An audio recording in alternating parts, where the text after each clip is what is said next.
আচ্ছা ঠিক আছে, তাহলে আমরা কি শুরু করি নাকি? হ্যালো। জি ভাই, শুরু করেন। আচ্ছা দেখো যে নেক্সট দিন আমরা কি করছিলাম, যে হিস্টেরিসিস লুপ, তাই তো? যে হিস্টেরিসিস লুপ, তো সেটা আমরা দেখছিলাম যে এরকম, তাই না? তো এইখানে আমাদের তিনটা টার্ম আসে, একটা হচ্ছে কি যে এই পয়েন্টটা যেটাকে বলছে স্যাচুরেশন, আরেকটা কি ছিল এখান থেকে এতটুকু যেটাকে বলছিলাম কি যে চুম্বক অবশেষ বা চুম্বক ধারণ ক্ষমতা, আর এখান থেকে এতটুকু এটা কি ছিল আমাদের, যে সহনশীল বল বা নিগ্রহ বল, কোয়েরসিভ ফোর্স, তাই না? তো এই আমাদের এই যে হিস্টেরিসিস লুপের উপর ভিত্তি করে যে কোনো ম্যাটেরিয়ালকে আমরা খুব ভালোভাবে শনাক্ত করতে পারি যে সেই ফেরোচুম্বক পদার্থটা দিয়ে কি স্থায়ী চুম্বক তৈরি করা যাবে না অস্থায়ী চুম্বক তৈরি করা যাবে। ঠিক আছে, দেখো যে কিভাবে বুঝবো ভাই? কথা কি বোঝা যায় না? হ্যাঁ, কিন্তু কিভাবে বোঝা যাবে যে স্থায়ী চুম্বক হবে কিনা? হ্যাঁ ওটা আমি বলছি, যে আমাদের এই যে তিনটা যে অন্যতম বৈশিষ্ট্য যেটা, সেটা স্যাচুরেশন, চুম্বক ধারণ ক্ষমতা বা চুম্বক অবশেষ, কতটুকু চুম্বকত্ব রয়ে যাচ্ছে, আর আরেকটা কি ছিল আমাদের, যে নিগ্রহ বল বা সহনশীল বল। যে কোনো ফেরোচুম্বক ম্যাটেরিয়ালের ক্ষেত্রে আমরা হিস্টেরিসিস এই গ্রাফটা দেখতে হবে, আর গ্রাফ দেখার সাথে সাথে তার এই তিনটা পয়েন্টে নোটিশ রাখতে হবে। ঠিক আছে, তাহলে তুমি যাচাই করতে পারবা যে সেটা স্থায়ী চুম্বক হবে না অস্থায়ী চুম্বক হবে। তো এবার আমরা দেখবো যে সেটা কিভাবে হয়। তো সাপোজ মনে করো যে একটা ম্যাটেরিয়ালের মোটামুটি আমাদের যদি গ্রাফটা যদি এরকম থাকে, মনে করো যে এইরকম একটা ম্যাটেরিয়ালের আর আরেকটা ম্যাটেরিয়ালের হয়তো বা আমি দেখাই দিচ্ছি যে সেটা মূলত এরকম।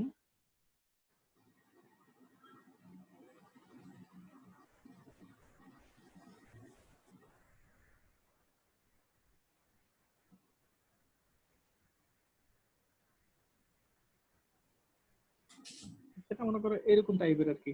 এটা একটু জাস্ট এই সাইডটা একটু ইয়ে হয়ে গেছে। তো চিন্তা করো, দেখো যে দুইটা ম্যাটেরিয়ালের আমি কি একটা হিস্টেরিসিস লুপ আঁকাইছি, একটু কি বরাবর দাও বি, আর এটা আমাদের যে বি নট, তো বি নট বি। তো এখানে দুইটা ম্যাটেরিয়াল আছে, একটা হচ্ছে এটা হচ্ছে ইস্পাত, আর এটা হচ্ছে আমাদের লোহা। ঠিক আছে, যেটাকে বলছে নরম লোহা। তো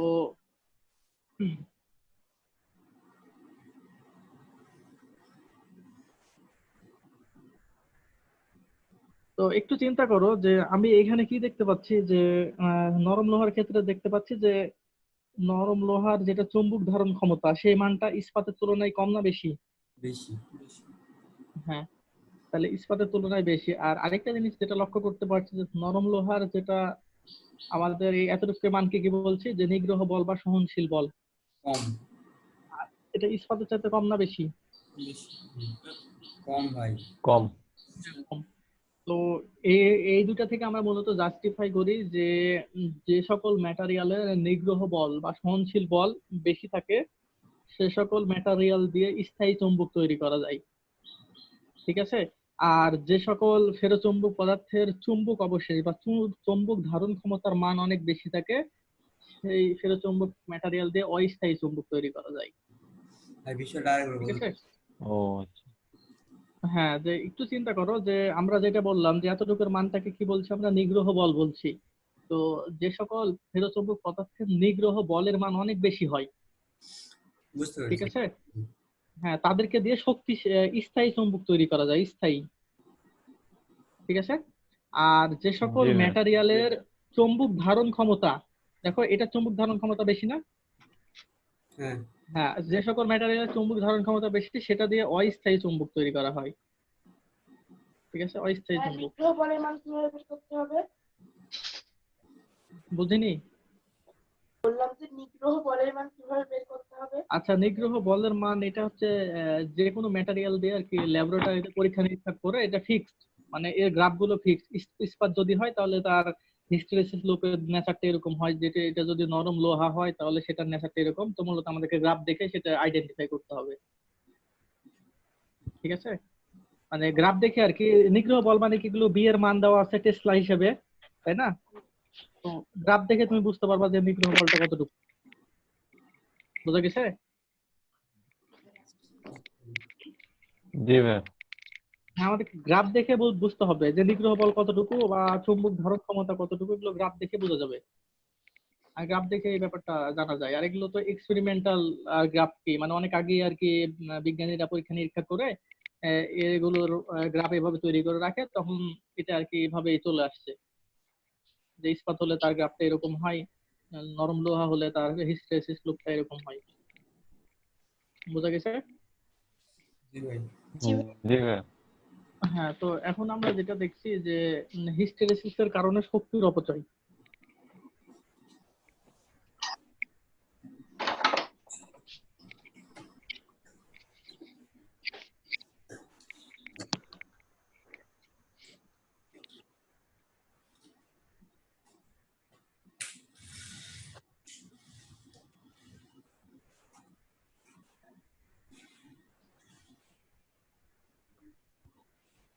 দেখো যে হিস্টেরেসিস এর জন্য শক্তির অপচয়, আমি তাই লিখছি, তাই না? তো এইখানে হিস্টেরেসিস চক্রটা আমরা কেমন দেখলাম, যে মূলত আমরা এরকমই দেখছিলাম, এভাবে কি আর কি মূলত এরকম টাইপেরই আর কি ব্যাপারটা ছিল। তো এর জন্য বা শক্তির অপচয়টা কেমন ছিল, তাই না? তো যে কোনো ম্যাটেরিয়ালের জন্য মূলত আমরা দেখছিলাম যে তার হিস্টেরেসিস লুপটা মানে এইভাবে চক্রাকারে আবর্তিত হতে থাকে। তো যে কোনো ম্যাটেরিয়ালের জন্য যখন হিস্টেরেসিস হিস্টেরেসিস বলতে কি বোঝায়, যে আমি যখন চুম্বক ক্ষেত্র স্থাপন করলাম, তখন ওই ম্যাটেরিয়ালটা কি করলো, চুম্বকত্ব লাভ করলো। আর চুম্বক ক্ষেত্রটা যখন সরিয়ে নিচ্ছি, তখন সে কি করছে, চুম্বকত্বটা পুরোটাই নষ্ট হতে দিচ্ছে না। যে নষ্ট না হতে দেওয়ার যে প্রবণতা বা যে ধর্ম, সেটাকে বলছি হিস্টেরেসিস। তো হিস্টেরেসিস এর কারণে কি কারণে তাহলে কিভাবে শক্তিটা অপচয় যায়? তো প্রথমে আমাদের দেখো যে আগে আমরা তাহলে ম্যাটেরিয়ালটা দেখি। আমরা দেখছিলাম যে ফেরোচুম্বক ম্যাটেরিয়ালটার যদি আমরা ওই যে অসংখ্য অঞ্চলে যখন ভাগ করছিলাম, তখন দেখছিলাম যে সবচাইতে এই ফেরোচুম্বক ম্যাটেরিয়ালের বলরেখাগুলো সবচাইতে বেশি বিক্ষিপ্ত ছিল, তাই না? অর্থাৎ বেশি এলোমেলো ছিল।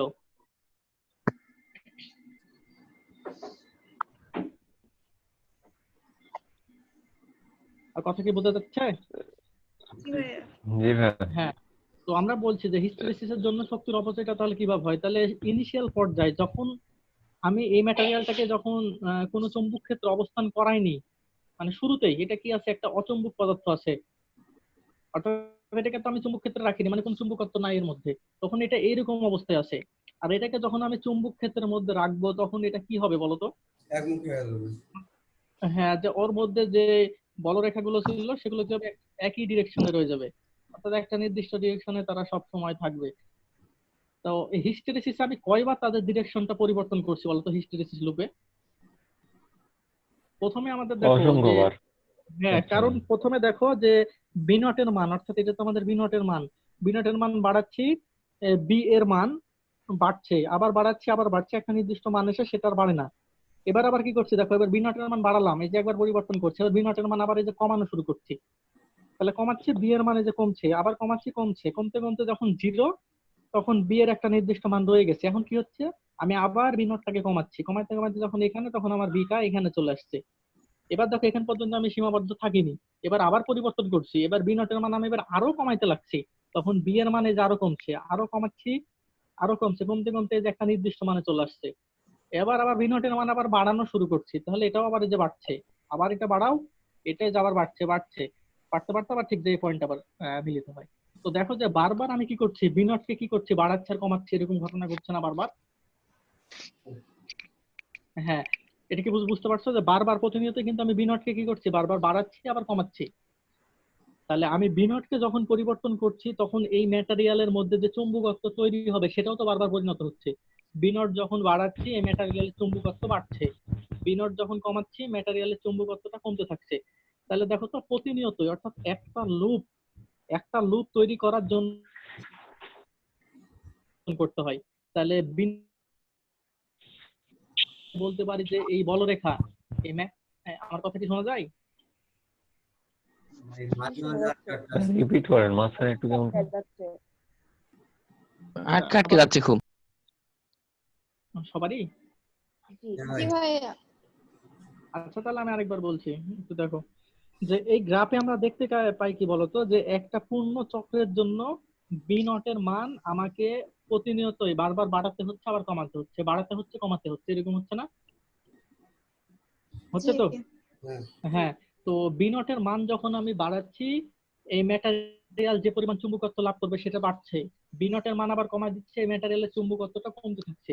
তাহলে এই ম্যাটেরিয়ালের বলরেখাগুলো কি বারবার তাদের দিকটা পরিবর্তন করছে কিনা দেখো তো। হ্যাঁ ম্যাটেরিয়ালের মধ্যে যে বলরেখাগুলো আছে, কারণ বি নটের মান বাড়াতে বাড়াতে থাকলে ম্যাটেরিয়াল গুলোর বলরেখা তো একটা নির্দিষ্ট দিকে সজ্জিত হয়। আবার যখন কমাচ্ছি তখন তারা আবার কি করছে, অপোজিট ডিরেকশনে আবার সজ্জিত হওয়া শুরু করছে।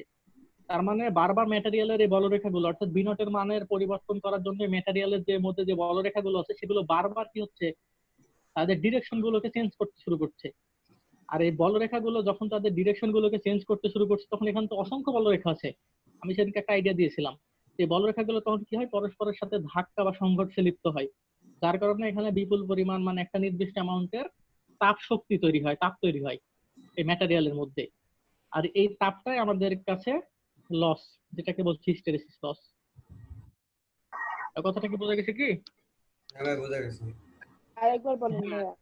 যে এই ম্যাটেরিয়ালের মধ্যে যে বলরেখাগুলো আছে সেটা শুরুতে এই অবস্থায় আছে।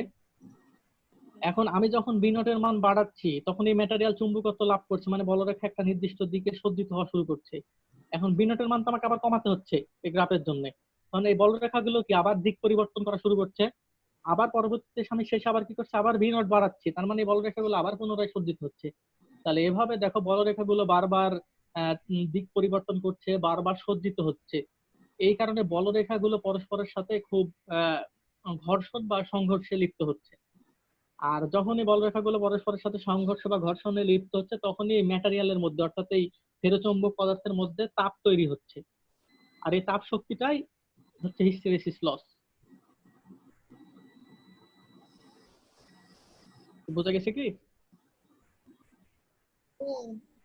জি বুঝুন। কারো কোনো সমস্যা থাকলে বলতে পারো।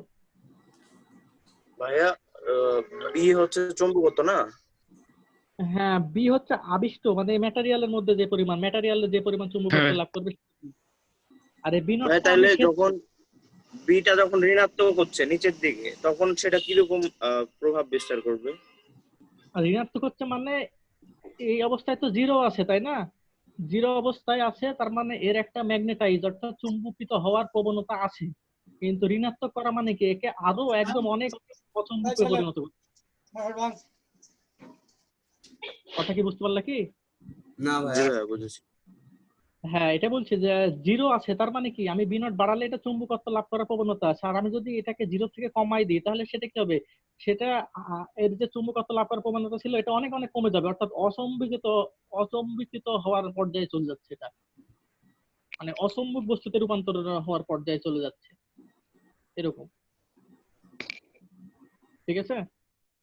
মানে জিরো মানে কি, জিরোর চাইতে কম, এটা বিনু যখন কমছে তখন এটার মানও জিরোর চাইতে কম, মানে যে স্বাভাবিক অবস্থার চাইতে আরো কমে যাচ্ছে। কারো কোনো সমস্যা?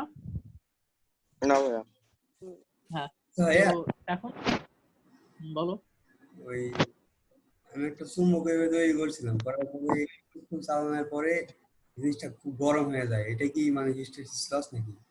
হ্যাঁ, এটাই হিস্টেরিসিস লস, যে চুম্বক, ওই চুম্বকটা উত্তপ্ত হবে। হ্যাঁ অর্থাৎ এই যে বলরেখাগুলো দেখবা যে বারবার এই যে দিক পরিবর্তন করছে, কারণ বি এর মান পরিবর্তন হওয়ার কারণে বারবার কি হয়, আর বিশেষ করে তুমি ওখানে যদি এসি সাপ্লাই দাও তাহলে উত্তপ্তের পরিমাণ আরো বেশি হবে।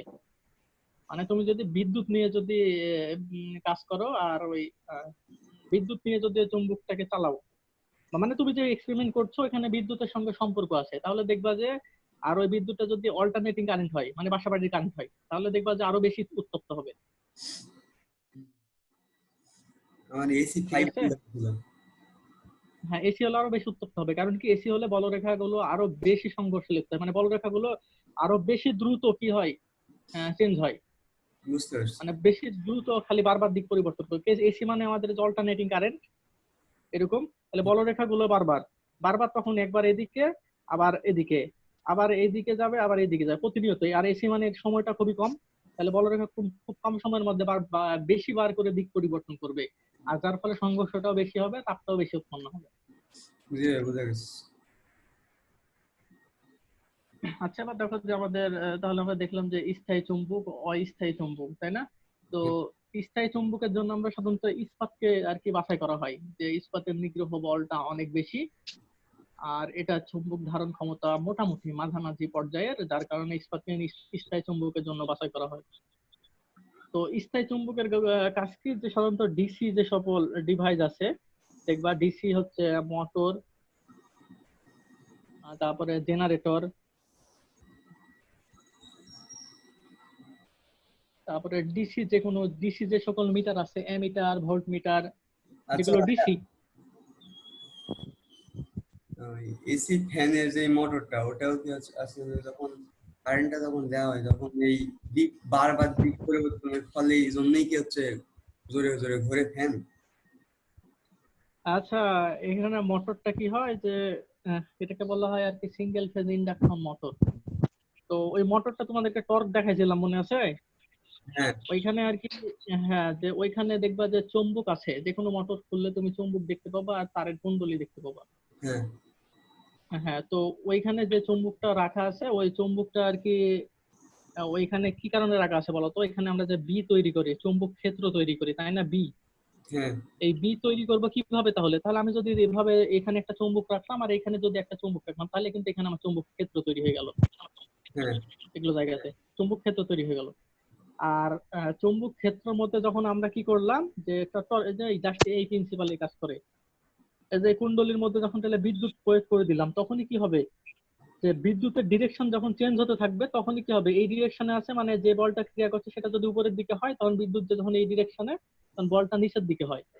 তো চুম্বক ক্ষেত্রের মধ্যে যখন এরকম চুম্বক বল তৈরি হয় আর তাদের ডিরেকশন যদি অপোজিট হয়, তাহলে ওই জিনিসটা ঘূর্ণনের তৈরি হয়। তো এই প্রিন্সিপালে আর কি মোটর তৈরি করা হয়।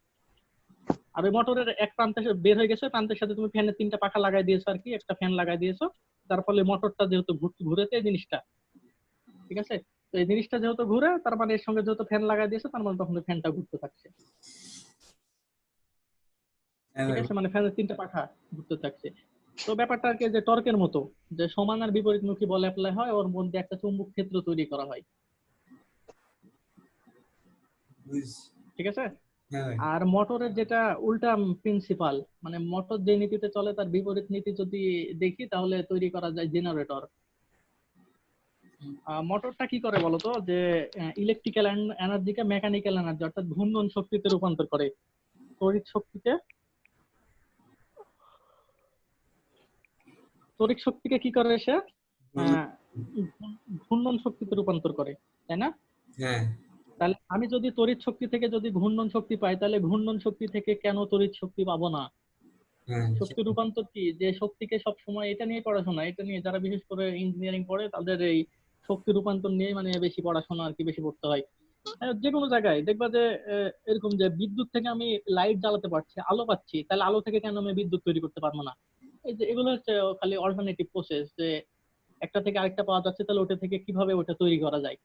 তো যখন মোটর তৈরি করা যায়, তড়িৎ শক্তিকে যখন ঘূর্ণন শক্তিতে কনভার্ট করা হয়, তখন চিন্তা করা যায় যে ঘূর্ণন শক্তি থেকে তাহলে কেন বিদ্যুৎ শক্তি পাওয়া যাবে না, ঠিক আছে? তাহলে মোটরটা এই নীতিতে মূলত কাজ করে। একটা জেনারেটরটা কি, যে ঘূর্ণন শক্তিকে এবার তড়িৎ শক্তিতে রূপান্তর করে। তার মানে একটা মোটর তোমার কাছে আছে, ঠিক আছে? এই মোটরে তুমি এই যে তড়িৎ প্রবাহ সাপ্লাই দিচ্ছ, 2টা তার দিয়ে তড়িৎ প্রবাহ দিচ্ছ ব্যাটারির মাধ্যমে, তাহলে এখানে কি পাবা, ফ্যান লাগাই দিলে ঘুরবে। হ্যাঁ তো ব্যাপারটা হচ্ছে এখানে তুমি ব্যাটারি দাও, এখন এখানে ফ্যান লাগাই দিলে ঘুরবে। তো এখন তুমি একটা কাজ করবা, যে এবার এই মোটরটা তোমার কাছে আছে, তুমি এবার এটা ঘোরাবা, আর এখানে ব্যাটারি আর লাগাবা না, ঠিক আছে? 2টা তার এভাবে ফাঁকা রাখবা, এখানে কোনো লাইট লাগাবা, লাইট, ঠিক আছে? কি এবার এটাকে যদি তুমি ঘুরাইতে পারো, মানে ফ্যানটাকে যদি এবার তুমি ঘুরাইতে পারো, ঘোরানোর স্পিডটা কিন্তু একটু বেশি থাকতে হবে, তাহলে দেখবা যে লাইট এবার জ্বলবে, হ্যাঁ ভাই, জলে তো ঠিক আছে? কি জন্য? হ্যাঁ, তো তো এটা হচ্ছে জেনারেটর। কিন্তু ভাই এটা আর হয় কেন সেটা বুঝি না তো। হয় কি জন্য ভাই? আর হয় এটা কেন হয় কেন, এটা? এটা তারপরের অধ্যায়ের পড়াশোনা, এটা নিয়ে একটা অধ্যায় যে এটা হয় কেন। আচ্ছা ঠিক আছে, মোট মানে এটা হয় কেন যে তড়িৎ প্রবাহ থেকে যদি আমি চুম্বক ক্ষেত্র পাই, তাহলে চুম্বক ক্ষেত্র থেকে কেন তড়িৎ প্রবাহ পাবো না? এই জন্য হয় যে তড়িৎ ক্ষেত্র থেকে যদি চুম্বক ক্ষেত্র তৈরি হয়, তাহলে চুম্বক ক্ষেত্র থেকে কেন আবার তড়িৎ ক্ষেত্র তৈরি করতে পারবো না? ওকে, হ্যাঁ তো ব্যাপারটা আসলে এরকম আসে। তো এবার দেখো যে তাহলে আমাদের যে অস্থায়ী চুম্বক, স্থায়ী চুম্বক, তো স্থায়ী চুম্বকটা কি কাজে লাগে? ডিসি যে সকল ডিভাইস আর কি, DC motor, DC generator, DC meter, অর্থাৎ ডিসি অ্যামিটার, ভোল্ট মিটার, এগুলোতে আর কি স্থায়ী চুম্বক ইউজ করা হয়। আর অস্থায়ী চুম্বক গুলো ইউজ করা হয় কি কাজে? ওই যে নর্মাল যেগুলো এসি, নর্মাল বলছি কেন, যেগুলো এসি ডিভাইস আর কি, এসি জেনারেটর, এসি মোটর, তারপরে এসি অ্যামিটার, ভোল্ট মিটার, বৈদ্যুতিক কলিং বেল, তারপরে লিফট, ঠিক আছে? তো এই সকল ডিভাইসে অস্থায়ী চুম্বকের ব্যবহার হয়, ঠিক আছে? জি, বুঝ গিয়া আছি তো হ্যাঁ, তো এখন আমরা দেখব যে অস্থায়ী চুম্বক কিভাবে তৈরি করা যায়।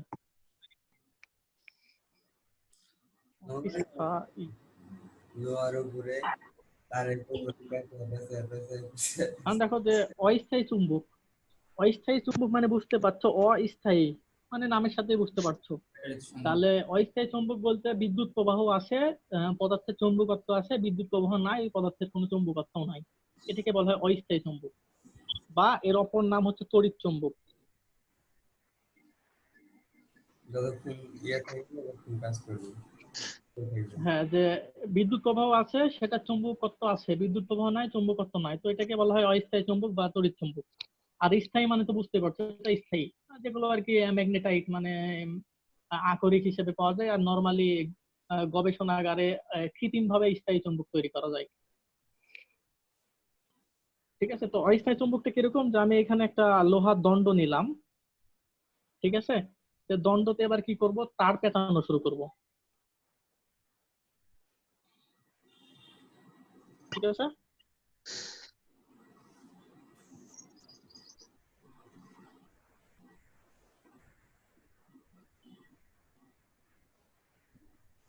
বাপরে,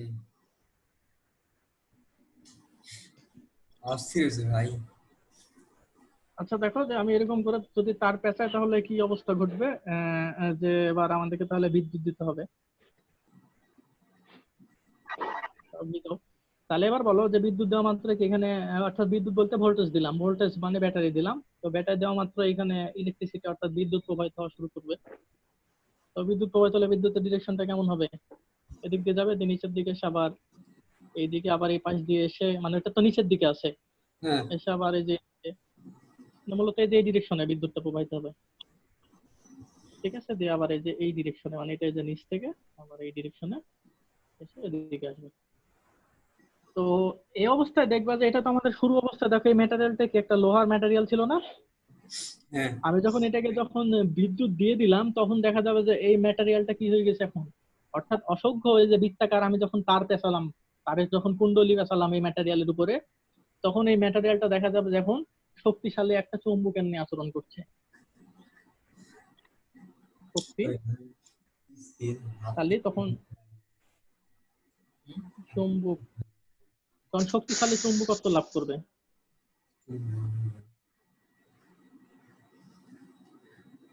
শক্তিশালী চুম্বকত্ব লাভ করবে, বা অর্থাৎ সেটা চুম্বকের মতো হয়ে গেছে, অর্থাৎ একটা চুম্বক হয়ে গেছে, চুম্বকের নিয়ে আচরণ করছে। আর তুমি যদি ব্যাটারিটা অর্থাৎ বিদ্যুৎ প্রবাহ যদি বন্ধ করে দাও, তাহলে এটা স্বাভাবিক অবস্থায় যে ম্যাটেরিয়াল ছিল ওই ম্যাটেরিয়ালে থাকবে, এটাতে আর কোনো চুম্বক পাওয়া যাবে না, মানে চুম্বক থাকবে না, তার চুম্বকের কোনো গুণাবলী বা বৈশিষ্ট্য থাকবে না। তো এটাকেই বলা হচ্ছে যে অস্থায়ী চুম্বক বা তড়িৎ চুম্বক। এই প্রসেসটাই হচ্ছে যে তড়িৎ চুম্বক তৈরি করার প্রসেস, ঠিক আছে? তো যেহেতু আমরা এটাকে তার পেঁচাইছি, তাই না? তো আর তার পেঁচানোর ফলে যখন এর মধ্যে যে বিদ্যুৎ প্রবাহিত হচ্ছে তখন এটা চুম্বক তৈরি হয়ে গেছে, তার মানে অবশ্যই তার চুম্বক মানে তো তার দুইটা প্রান্ত তৈরি হয়ে যাবে, নর্থ পোল আর সাউথ পোল। তাহলে দুই প্রান্ত তাহলে এখন কোথায় হবে? তো প্রসেসটা হচ্ছে তার পেঁচানোর উপর ভিত্তি করে তার দুই প্রান্ত পাওয়া যাবে। এরকম যে আমার কলমটা যদি ম্যাটেরিয়াল হয় আর তারটা যদি আমি এভাবে পেঁচাই, মানে আমার হাতের চারটা আঙ্গুল যে ডিরেকশনে আসছে, আর হাতের বৃদ্ধাঙ্গুল ব্যতীত চারটা আঙ্গুল যে ডিরেকশন আছে ওই ডিরেকশন ওয়াইজ যদি আমি তার পেঁচাই, দেখো তো আমি এই ডিরেকশন ওয়াইজ তার পেঁচাইছি না? খেয়াল করে দেখো।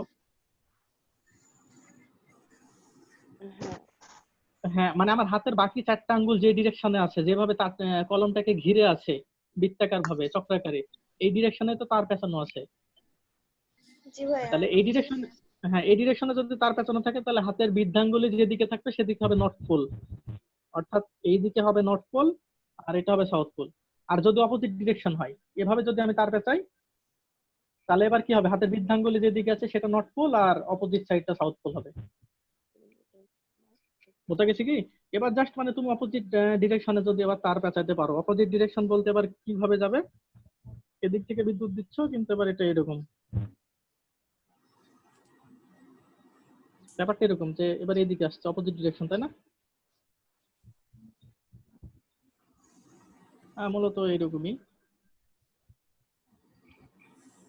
এই যেভাবে আর কি। তখন বিদ্যুৎটা কোন ডিরেকশন আসছে, এই অবস্থায় কোন ডিরেকশনে গেছিল, এইদিকে গেছিল, তাহলে তুমি কিভাবে ধরবা, এই তারটাকে তুমি যেভাবে ধরবা, এভাবে যদি ধরা যায় তাহলে বৃদ্ধাঙ্গুল এটা হচ্ছে নর্থ পোল।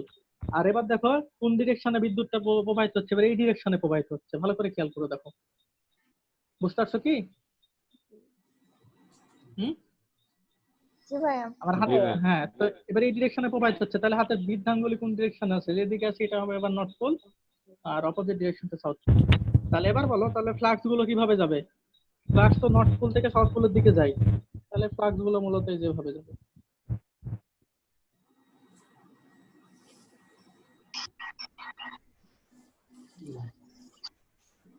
ঠিক আছে?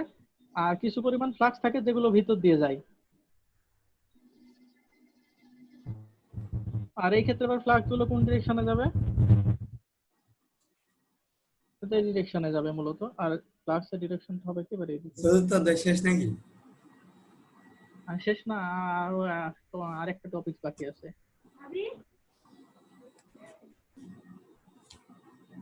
আমাদের বোঝা গেছে তাহলে? হ্যাঁ, এভাবে আর কি। তো তোমরা পড়ছো মনে হয় সলিনয়েড পড়ছো 9-10-এ, তো সলিনয়েডটা তো এভাবেই তৈরি করা হয়, আর যে এরকম যে লোহা বা ইস্পাতকে যখন এরকম তারের কুণ্ডলী পেঁচিয়ে তো তৈরি করা হয়, তো এটার কাজ কি, এটার কাজ হচ্ছে শক্তিশালী চুম্বকত্ব তৈরি করার জন্য। তো এই চুম্বকত্ব তো কখন তৈরি হয়, যখন বিদ্যুৎ দিই তখনই তৈরি হয়, আর বিদ্যুৎ যখন থাকে না তখন এটা নর্মাল ওই পদার্থই থাকে।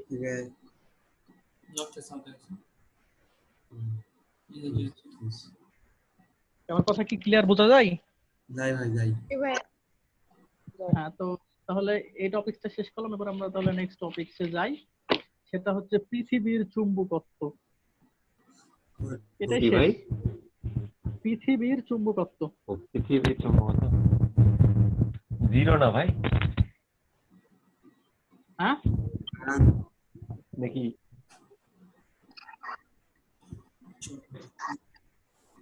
আচ্ছা দেখো তাহলে পৃথিবীর চুম্বকত্ব তার মানে দেখো যে তোমরা কি কখনো শুনছো যে পৃথিবী নিজে একটা চুম্বকের মতো আচরণ করে? পৃথিবীতে দুটো পোল আছে, নর্থ পোল সাউথ পোল, হ্যাঁ, আকর্ষণ তাহলে করে তো ভাই যে কোনো বস্তুকে। কাজ করতেই পারে। এটা বলছি যে পৃথিবী নিজে চুম্বকের মতো আচরণ করে, চুম্বকের ন্যায় আচরণ করে। তাহলে এটা সর্বপ্রথম আর কি ওই 1800 কত সালে, সালটা আমার মনে নাই, যে ডাক্তার গিলবার্ট তিনি পরীক্ষা নিরীক্ষা করে দেখছে যে পৃথিবী নিজে একটা চুম্বকের মতো আচরণ করে। তো কিভাবে, তো আমি যদি এই ভূপৃষ্ঠের উপরে যদি একটা চুম্বক শলাকা যদি এরকম চুম্বক শলাকা সেটাকে যদি কিছুর সাথে বেঁধে, ঠিক আছে, এটাকে কিছুর সাথে বেঁধে যদি ভাবে ঝুলিয়ে দিই, তাহলে দেখা যাবে যে এটা সব সময় পৃথিবীর ভৌগোলিক উত্তর দক্ষিণ দিক করে ঝুলে থাকবে। তুমি এটাকে এই চুম্বক শলাকারকে তুমি যেভাবে রাখো না কেন, এটা যদি আমাদের সাউথ পোল হয়, এটা যদি নর্থ পোল হয়, তো দেখবা যে এই চুম্বক শলাকারটাকে তুমি যেভাবে ঝুলিয়ে রাখো না কেন, এই নিজে নিজেই কিন্তু পৃথিবীর উত্তর দক্ষিণ মুখ করে সে নিজে নিজেই আর কি ঝুলে যাবে, মানে নিজে নিজে উত্তর দক্ষিণ অভিমুখে থাকবে। আর কথা কি বোঝা গেছে কি? জি ভাই। হ্যাঁ, যে আমি বলছি যে যে কোনো চুম্বক শলাকা যদি আমি পৃথিবী পৃষ্ঠে যদি এভাবে ঝুলিয়ে রাখি, ভাইয়া দুইটা চুম্বক শলাকা নিলে কি নর্থের সাথে নর্থ সাউথের আকর্ষণ হয়? বুঝলাম না তোমার কথা। দুইটি চুম্বক শলাকা নিলাম এরকম যে দুইটারই নর্থ হ্যাঁ, সাউথ, নর্থ আর সাউথ পোল আছে, তাহলে কোনটার সাথে মানে কোন পোলের সাথে কোন পোলের আকর্ষণ হবে? অপোজিট পোলের সঙ্গে আকর্ষণ হবে, আর একই পোল হলে তাদেরকে অবশ্যই তাদের চুম্বক ক্ষেত্রের মধ্যে থাকতে হবে। এটা তো একটা নির্দিষ্ট দূরত্ব আছে, যে দূরত্বের মধ্যে থাকলে তারা আকর্ষণ বিকর্ষণে হবে না।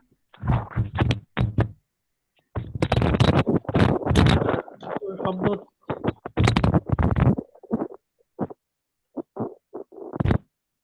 কার ভাই?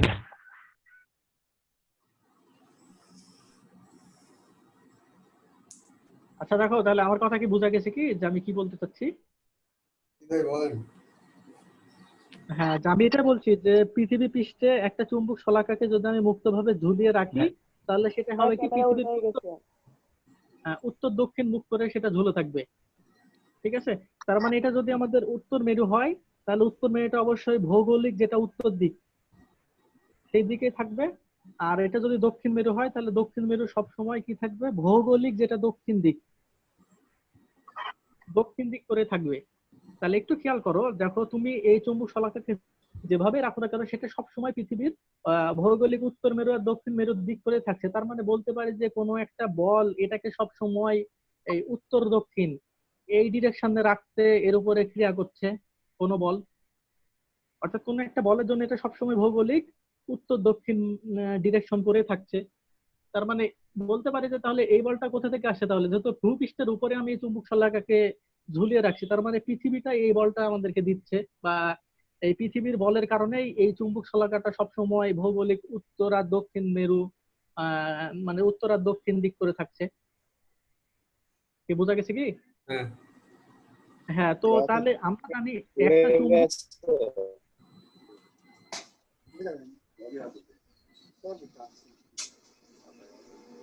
আচ্ছা, আর আমরা জানি যে একটা চুম্বক শলাকা কেবলমাত্র আরেকটা চুম্বক, অর্থাৎ একটা চুম্বক বস্তুই কেবলমাত্র আরেকটা চুম্বক বস্তুকে প্রভাবিত করতে পারে।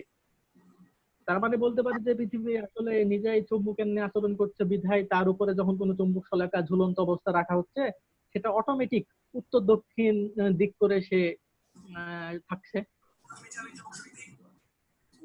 বোঝা যায়? হ্যালো? জি ভাইয়া বলো।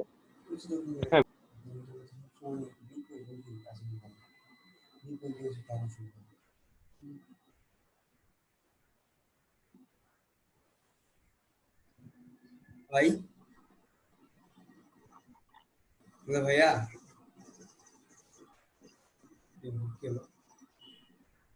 হ্যালো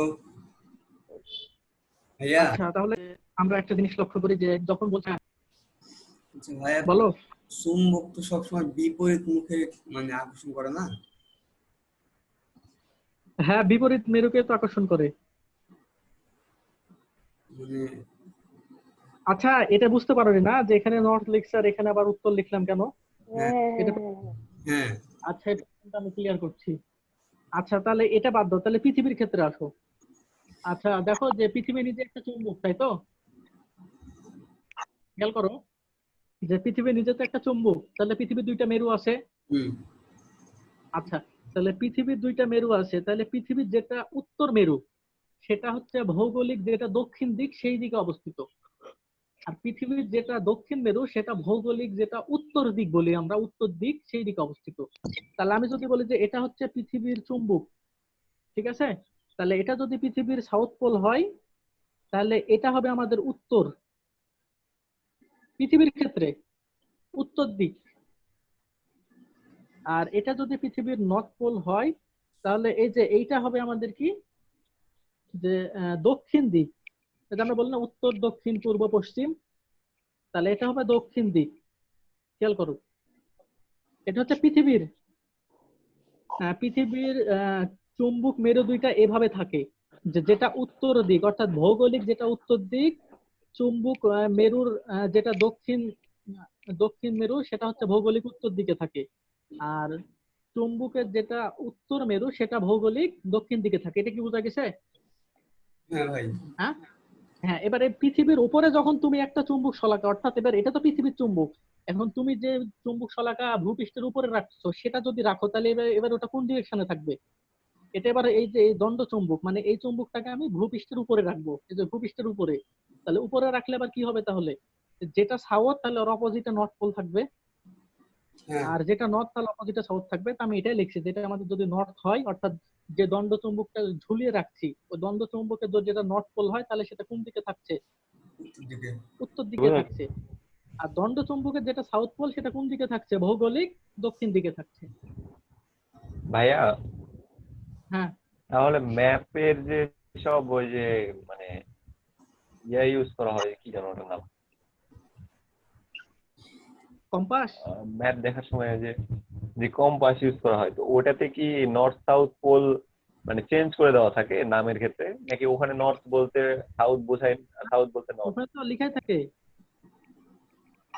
ওটা চুম্বকের নর্থ সাউথ, এটা তো চেঞ্জ হবে। কারণ চেঞ্জ হবে কিভাবে চেঞ্জ হবে, কারণ তুমি ওটা নিয়ে এখন যেদিকে গেছো আর কি, এমন একটা জায়গায় গেছো তুমি উত্তর দক্ষিণ জানো না, তো ওই চুম্বকের যেটা নর্থ পোল যেদিকে থাকবে সেটা জি। হবে কি ভৌগোলিক উত্তর দিক, আর সাউথ পোল যেদিকে থাকবে সেটা হবে ভৌগোলিক দক্ষিণ দিক। তাহলে তুমি যখন উত্তর দক্ষিণ জেনে যাবে তখন পূর্ব পশ্চিম এমনি পেয়ে যাবা। জি। বুঝতে পারছো কি? তো এই যে চুম্বক ভাইয়ের শলাকা আমি পরিবর্তনটা কেন হয়? মানে পরিবর্তন কেন হয় মানে এই যে আমরা দেখতে পাচ্ছি তো যে চুম্বক যে শলাকা, এটা তো আমাদের মানে এটা তো আমাদের সবসময় পরিবর্তন হবে। কিসের জন্য পরিবর্তন হবে? কারণ পৃথিবীর চুম্বকত্বটা তো স্থির। তাহলে পৃথিবীর সাথে এটার যখন হিসাব হবে, মানে পৃথিবীর দ্বারা তো এটা প্রভাবিত হবে, কারণ পৃথিবীর চুম্বকত্ব তো অনেক বড়, আর এটা তো স্থির থাকে। আর এটা তো তাহলে কি করবে, এটার সাপেক্ষে পরিবর্তন হবে। তো তুমি এমন একটা জায়গায় গেছো, দেখছো যে ওই জায়গাটা তুমি তুমি আগে যে অবস্থা ছিল, এই দিক ছিল উত্তর দিক, এই দিক ছিল দক্ষিণ দিক। এখন তুমি এমন ভাবে যেমন জায়গায় গেছো তুমি ডিরেকশনটা বুঝতে পারছো না, তখন তুমি কি করবা, ওই কম্পাসের দিকে তাকিয়ে দেখবা যে ওই কম্পাসের যেটা দক্ষিণ মেরু, অর্থাৎ সাইন দেওয়া থাকবে, এন দেওয়া থাকবে, এস দেওয়া থাকবে, সেটা যেদিকে ঘুরে গেছে ওটা হবে ভৌগোলিক উত্তর দিক, আর অপোজিট হবে ভৌগোলিক দক্ষিণ দিক। এটা কিসের জন্য প্রভাবিত হচ্ছে? যে পৃথিবীটাই তাকে প্রভাবিত করছে, পৃথিবীর চুম্বকটা তো ফিক্সড, এটা বিশাল হ্যাঁ, চুম্বকের ন্যায়। আজকে রাখি। আরে না, আরেকটু আছে, এটা আরেকবার আরেকটা দেন ভাই এটা আর একবার বুঝায় দেন, সব মাথার উপর। ভাই, তাহলে আচ্ছা, এই যে